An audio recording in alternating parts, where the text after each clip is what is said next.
Does the Supreme Court actually have options if we get to the place where the Trump administration is just defiantly and explicitly ignoring court orders?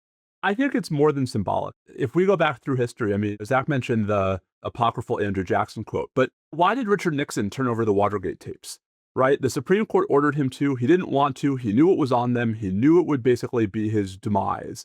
And he turned them over anyway. Why? Because he was persuaded by his advisors that the political consequences of defying the Supreme Court's unanimous decision in that case would be just as, if not more, disastrous. And so he voluntarily, right, turns those tapes over.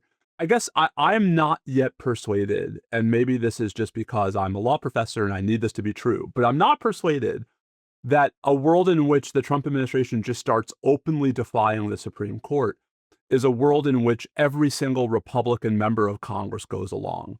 I don't doubt for a moment that many will, and that's a pretty sobering reflection of where we are unto itself.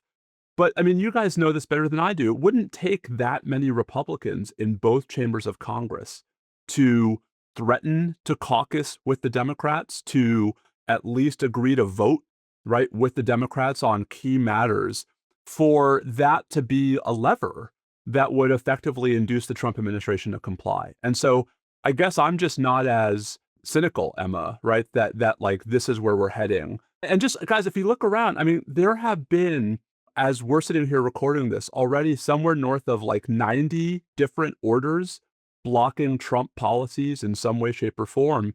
We don't hear about a lot of those because in a lot of those cases, the administration's complying, and it's quietly complying, and it's not loudly appealing, and it's not loudly making noises about how it can't be ordered to do the things that it's doing.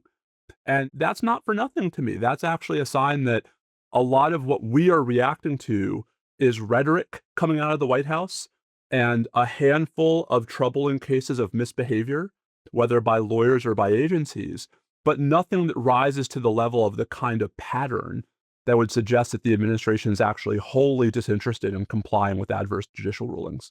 I love that answer. It's also the first time I've been accused on the show of being a cynic, because normally people are like, oh, you're a Pollyanna and holding hands, singing Kumbaya. So that was a great diversion from the norm. Thank you. I'm usually accused of being overly optimistic. So one Perfect of for us. us is going to, exactly right.